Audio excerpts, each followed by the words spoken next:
India বাংলাদেশের বন্ধু, কিন্তু দিন শেষে দেখা যায় শালারাই স্বার্থপর।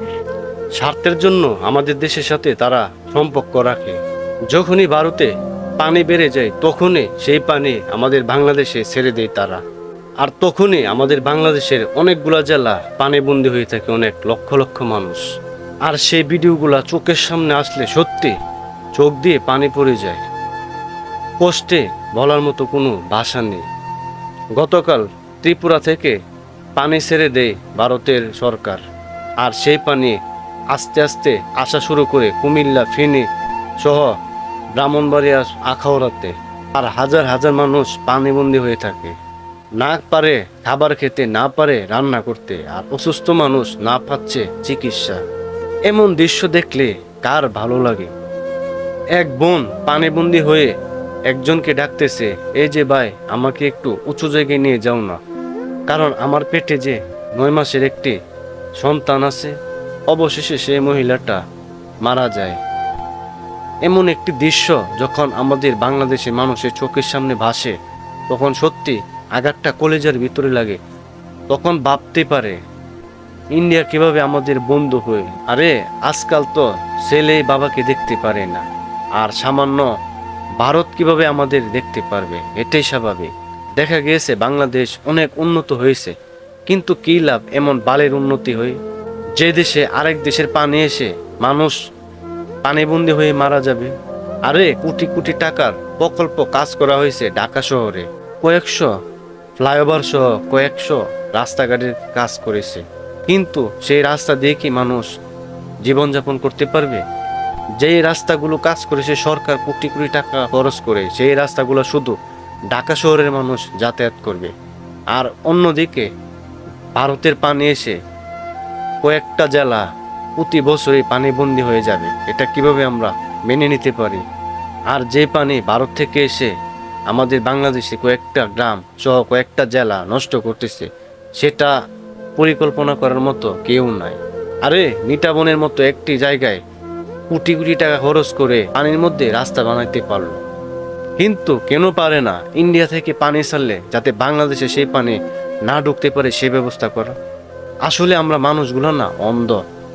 যখন পানিবন্দী হয়ে যায় আমরা মানুষ, তখন মানুষ দান দক্ষিণা করার জন্য, ভিডিও করার জন্য, ছবি পোস্ট করার জন্য, টিকটক করার জন্য লেগে পড়ে থাকে, কিন্তু কেউ চিন্তা করি না সেই পানি যাতে ইন্ডিয়া থেকে না আসে কিভাবে আমরা করতে পারি।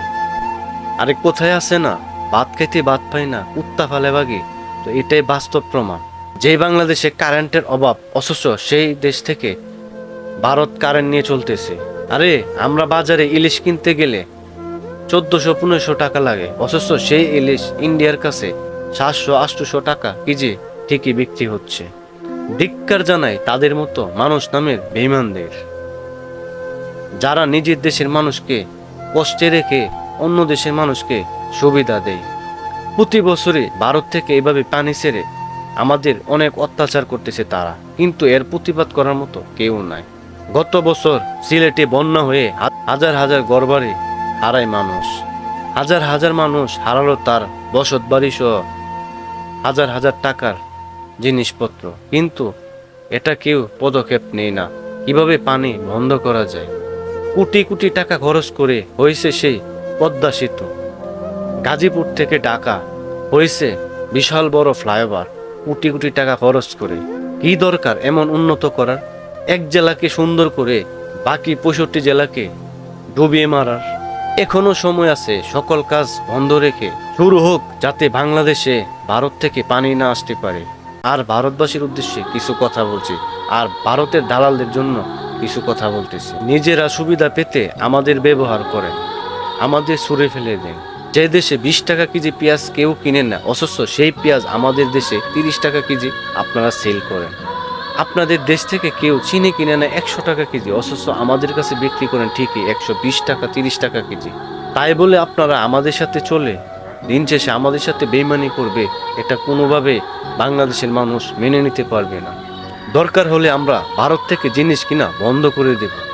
তখনই আপনাদের দেশের জিনিস পচে পচে নষ্ট হবে, তখন বুঝবেন বাংলাদেশের মানুষ কতটা ভালো।